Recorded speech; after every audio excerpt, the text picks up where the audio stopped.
Olá, meus queridos, graça e paz a todos. Queria deixar aqui um breve estudo sobre a temática de obreiros. Sabemos que o obreiro, ele é um trabalhador do reino, e como todo trabalhador do reino, ele precisa cada vez mais se aprimorar, cada vez mais se preparar, ok? Sabemos que a obra de Deus, ela é bem grande, bem extensa, bem ampla, e devido a essa amplitude, essa grandeza, ela precisa de obreiros que estão dispostos a enfrentar essa demanda. O obreiro, o pregador, o pastor, o ensinador, ele tem que entender que ele precisa de fato se preparar.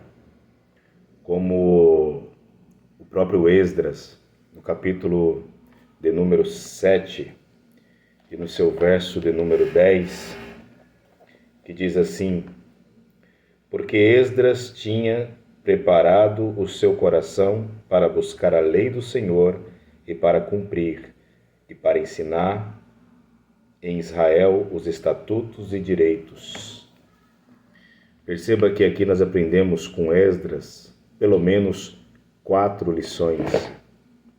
Primeiro, o texto vai dizer que ele tinha preparado o seu coração. E termina o versículo dizendo para ensinar.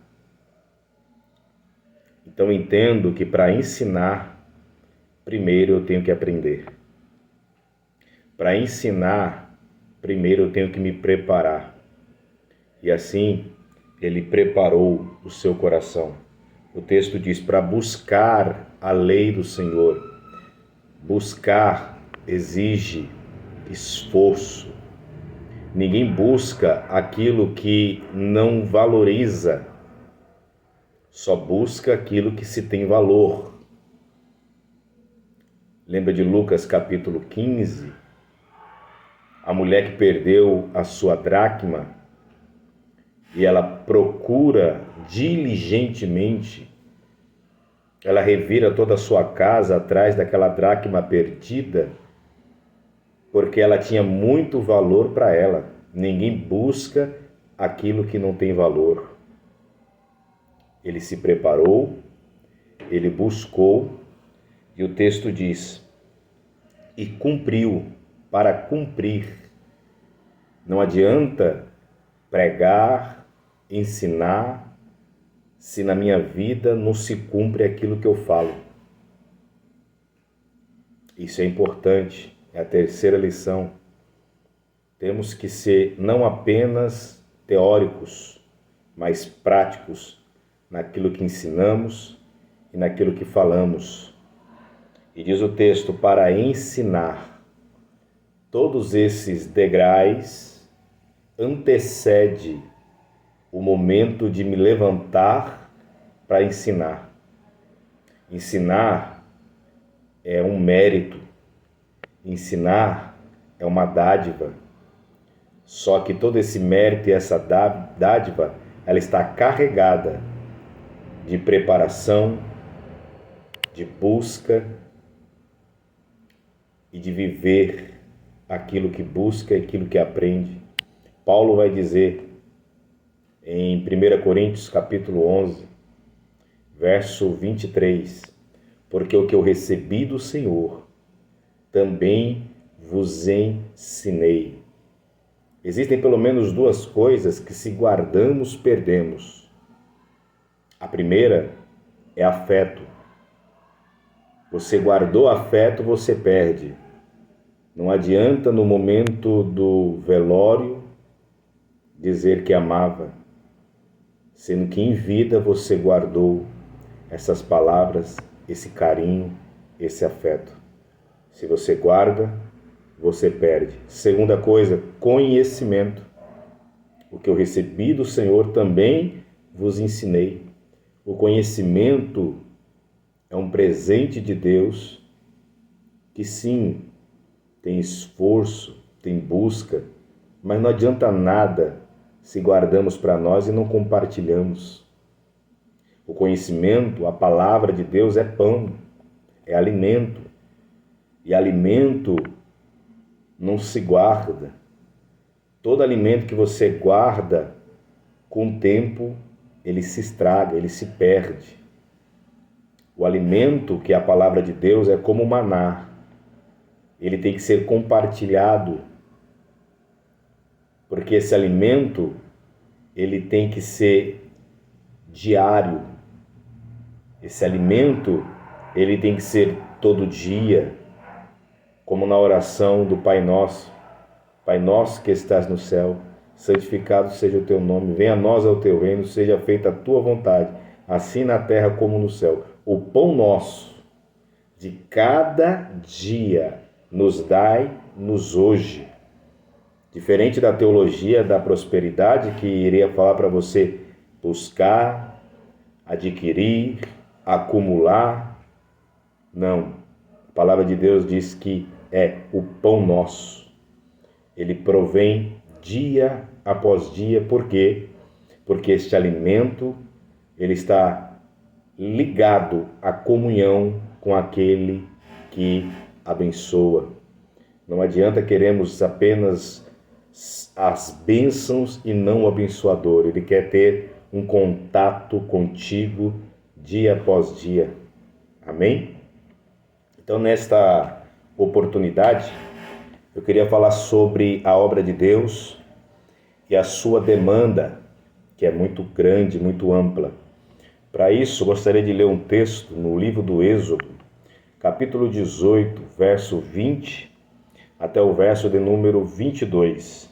Diz assim a palavra: declara-lhes os estatutos e as leis, e faz-lhes saber o caminho em que deve andar, e a obra que devem fazer. E tu, dentre todo o povo, procura homens capazes, tementes a Deus, homens de verdade, que aborreçam a avareza, e põe-nos sobre eles por maiorais de 1000, de 100, de 50, de 10, para que julguem a este povo em todo o tempo, e que seja que todo negócio grave tragam a ti, mas todo negócio pequeno eles julguem.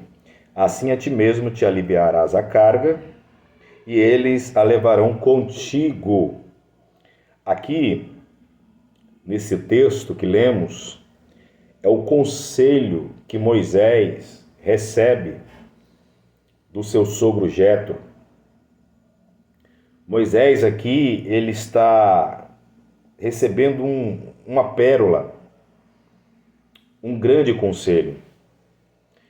O verso 18, a parte C do verso 18 diz: tu só não podes fazer. Moisés, um dos homens mais terríveis da Bíblia Sagrada, Moisés, que escreveu todo o Pentateuco, conhecido como Torá, Bereshit, Shemot, Vaikra, Bermito, Baitevarim, Gênesis, do Levítico, Números e Deuteronômio. Moisés, que escreveu o Terrilim, o salmo mais antigo da Bíblia Sagrada, que é o Salmo 90, verso 2, que diz: antes que os montes nascessem ou se formasse, tu és Deus. Moisés, que falava com Deus face a face. Moisés, que sobe a montanha, fica 40 dias na presença de Deus, recebe as revelações do tabernáculo, os utensílios. Esse Moisés, que Deus usa para abrir o mar, esse Moisés que Deus usa para fazer água manar da rocha, esse Moisés tão tremendo, é esse Moisés, com toda essa capacidade, a qual Jetro dá um conselho dizendo: tu sozinho não podes. Jetro observa que Moisés tem dificuldade de julgar, como líder, ele que julgava as causas do povo, e o povo ficava em pé o dia inteiro esperando ser julgado, ser atendida a sua causa, e Jetro observa que isso é pesado para Moisés, e diz para Moisés: tu sozinho não pode. A primeira lição para nós, obreiros, é entender que por mais que você tenha capacidade, por mais que você seja letrado, por mais que você ore, por mais que você seja capacitado, tu sozinho não podes. Temos que entender isso. Não podemos querer fazer a obra de Deus sozinho. Mesmo que você seja um líder, divida os trabalhos da igreja. Não queira pregar todo o culto. Não queira dirigir, pregar, orar, dar bênção apostólica sozinho. Divida o trabalho, divida com os demais irmãos, porque fica pesado. Segundo, verso 20, declara-lhes os estatutos. O segundo conselho está no verso 20, declara-lhes os estatutos, ou seja, você como líder agora ensina os estatutos, porque se você ficar sozinho, vai ter dor de cabeça. É melhor ensinar a palavra, porque quando você ensina a palavra, automaticamente os problemas que era para você julgar, para você resolver, eles são diminuídos. Os problemas na igreja é porque falta conhecimento bíblico. Então o líder tem que ensinar os estatutos. Terceiro, o caminho que deve andar. O terceiro conselho é o caminho que deve andar. Existe um caminho. Não existem vários caminhos, mas somente um caminho. Então temos que entender que o líder é como o pastor que tem a vara e o cajado. A vara do cajado do pastor serve para bater na ovelha e levar ela para o caminho, pelas veredas da justiça. A palavra veredas da justiça significa caminho estreito, porque a ovelha, quando fica nos caminhos largos, ela se perde do rebanho e ela sai do aprisco e se perde. Então o pastor usa a vara para exortá-la a voltar para o caminho estreito. O texto vai dizer mais, ainda no verso 20, a obra que devem fazer. Não é a obra que querem fazer, mas a obra que devem fazer. O obreiro da casa de Deus, ele não faz o que quer, ele faz o que é mandado. Se você não aceita receber ordem, você não serve para ser obreiro. A obra não é a obra que você quer, mas é a obra que você deve fazer. Essa é uma lição importantíssima. Verso 21. E tu, dentre todo o povo, procura homens capazes. É outro conselho importante de Jetro. Homens capazes. Por quê? Porque a obra necessita de homens capazes. Quando fala homens capazes, não está menosprezando quem não tem capacidade.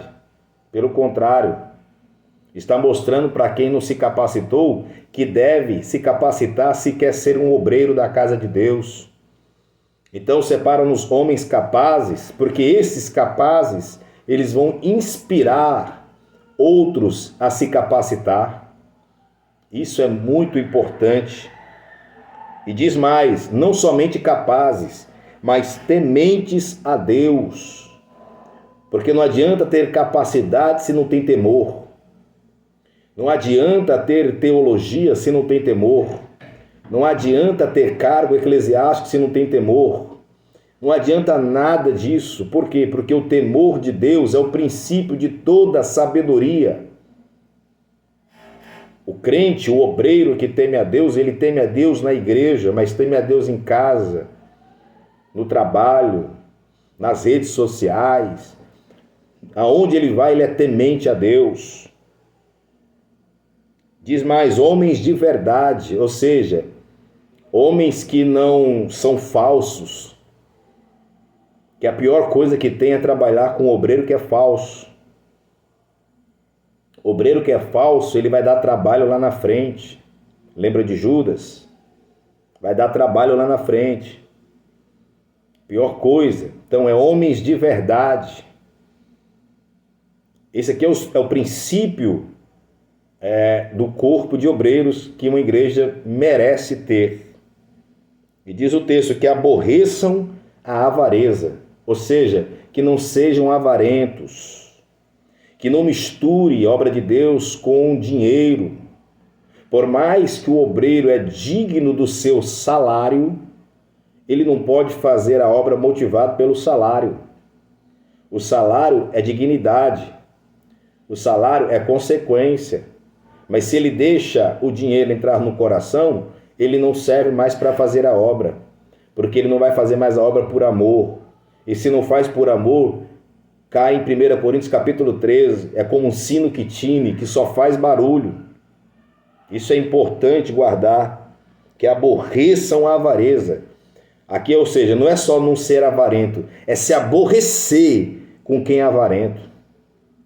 Esse é o obreiro que a obra merece. Outra coisa, verso 22. Para que julguem este povo e seja que todo negócio grave tragam a ti. Finalizo aqui. Aqui é um conselho de Jetro para Moisés. Se você seguir esses conselhos, o fardo, o peso que estava sobre as suas costas será aliviado.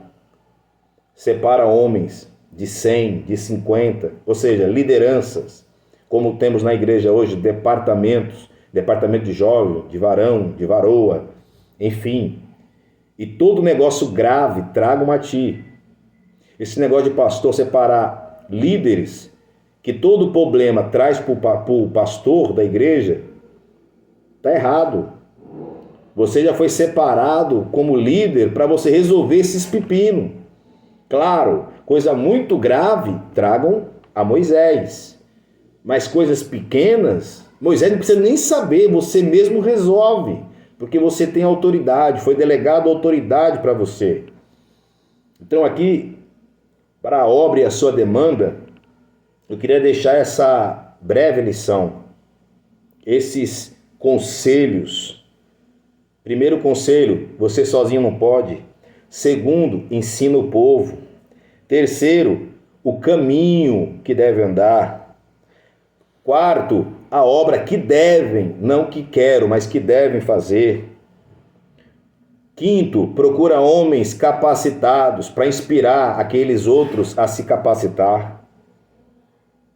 Sexto, que sejam tementes a Deus, porque não adianta capacitado sem temor. Sétimo, homens de verdade, ou seja, obreiros que não são falsos. Oitavo, que aborreçam a avareza. Não são avarentos e ainda se aborrece com quem é avarento. E nono, porque você sozinho não pode. Tragam somente as coisas pesadas para você resolver e as leves dividam a carga com os líderes de departamentos. Guarda essa palavra, esse breve estudo e traremos mais com o decorrer dos dias, ok? Você que não é inscrito, se inscreva no canal, curta, compartilha e Deus abençoe a todos.